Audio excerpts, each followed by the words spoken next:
En août dernier, la CNSA, de concert avec ses partenaires techniques et financiers, ont réalisé l'enquête nationale de suivi de la sécurité alimentaire et nutritionnelle, ce qui a permis de collecter, de renseigner les résultats de la sécurité alimentaire, notamment le score de consommation alimentaire, l'indice de la diversité alimentaire, l'utilisation des moyens d'existence. Et sur la base de ces éléments, le GTT a fait l'analyse en août dernier et les résultats ici n'est qu'une mise à jour de l'analyse faite en août dernier. C'est quoi l'IPC? L'IPC fournit une série d'outils, un ensemble de procédures qui permet de classer le niveau de sévérité des crises alimentaires et nutritionnelles. C'est une approche qui est basée sur 4 valeurs fondamentales. La mise en place d'un consensus technique. La réalisation de l'analyse IPC implique la participation des expertises, des spécialités différentes dans le domaine de la sécurité alimentaire et nutritionnelle. La participation des experts, des spécialistes facilite l'exploitation d'un large éventail de preuves pour classer le niveau de sévérité de la sécurité alimentaire et nutritionnelle. Et l'exploitation de ces preuves permet de fournir des connaissances simples, des connaissances exploitables. Et c'est un exercice soutenu par l'unité support globale, un exercice standardisé. Ça permet d'avoir une analyse rigoureuse, une analyse neutre. Les outils de l'IPC, les protocoles permettent de faire 3 niveaux de classification de manière séparée.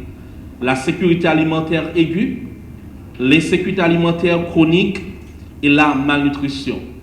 Pour faire la classification, l'IPC donne un ensemble d'outils, notamment le cadre analytique qui permet d'apprécier un ensemble de paramètres de la sécurité alimentaire, notamment les facteurs de causalité qui impactent les dimensions de la sécurité alimentaire, notamment la disponibilité, l'accès, l'utilisation et la stabilité de ces 3 dimensions de la sécurité alimentaire.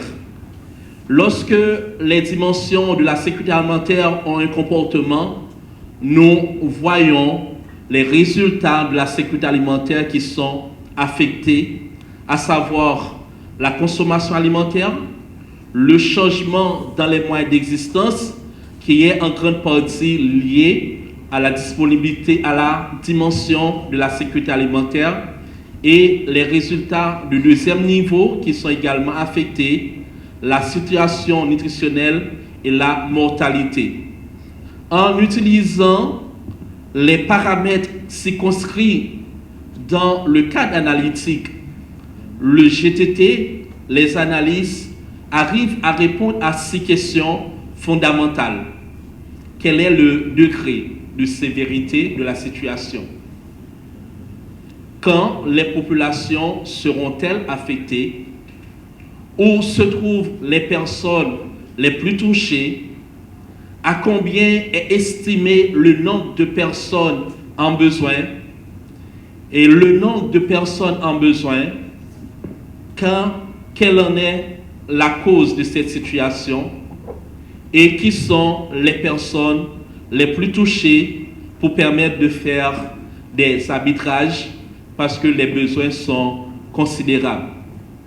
Et pour arriver à faire la classification, l'IPC permet d'utiliser le tableau de référence de la sécurité alimentaire qui est subdivisé en 5 phases, de la phase 1 à la phase 5. Les phases à droite, 5, 4, sont les phases les plus critiques.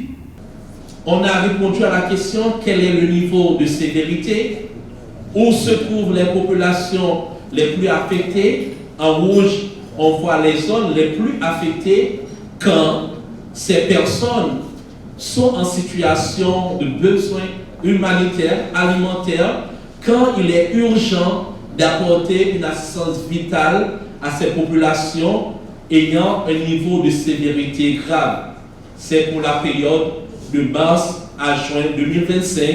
Il est urgent d'apporter une assistance aux populations classées particulièrement en phase 4 de l'IPC, qui sont ces zones classées en phase 4 de l'IPC.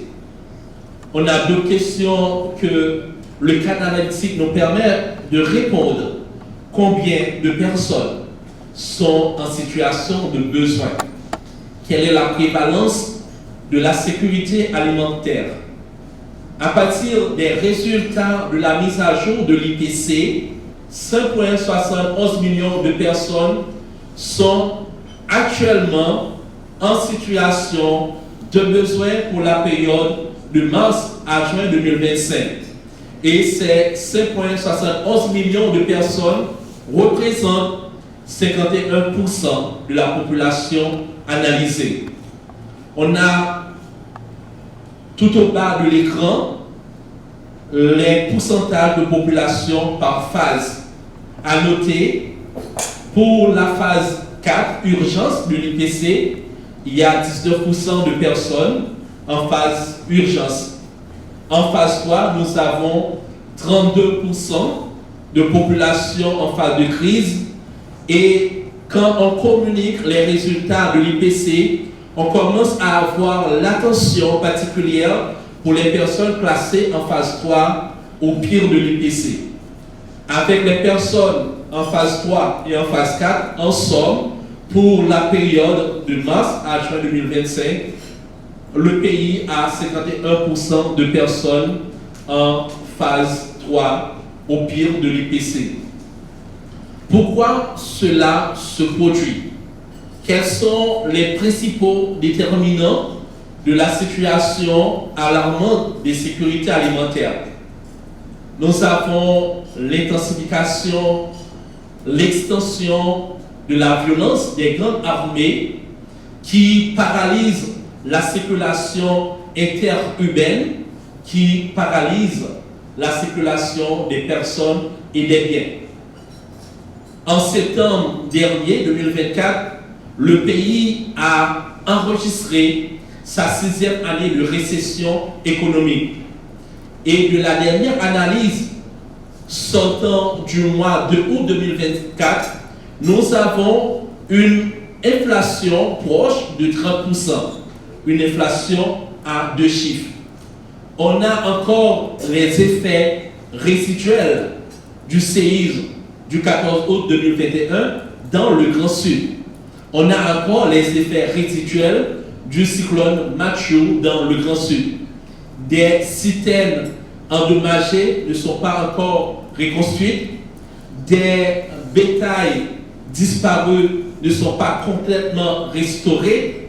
Des parcelles, des infrastructures affectées ne sont pas encore tout à fait restaurées. On a également le faible niveau de l'assistance humanitaire. Avec la générosité de la communauté humanitaire, quand on regarde le taux de financement par rapport au financement requis pour le HRLP 2024, on a un taux de financement reçu qui est inférieur à 50%. Également, comme facteur déterminant de la situation actuelle, ce sont les pertes d'emplois formels avec les institutions qui sont contraintes de déposer les clés et les populations qui sont incapables d'aller au bord des rues, d'aller dans les espaces où ils sont accoutumés de réaliser les activités génératrices de revenus. Voilà les 6 questions fondamentales auxquelles les outils, les protocoles de l'IPC permettre de répondre.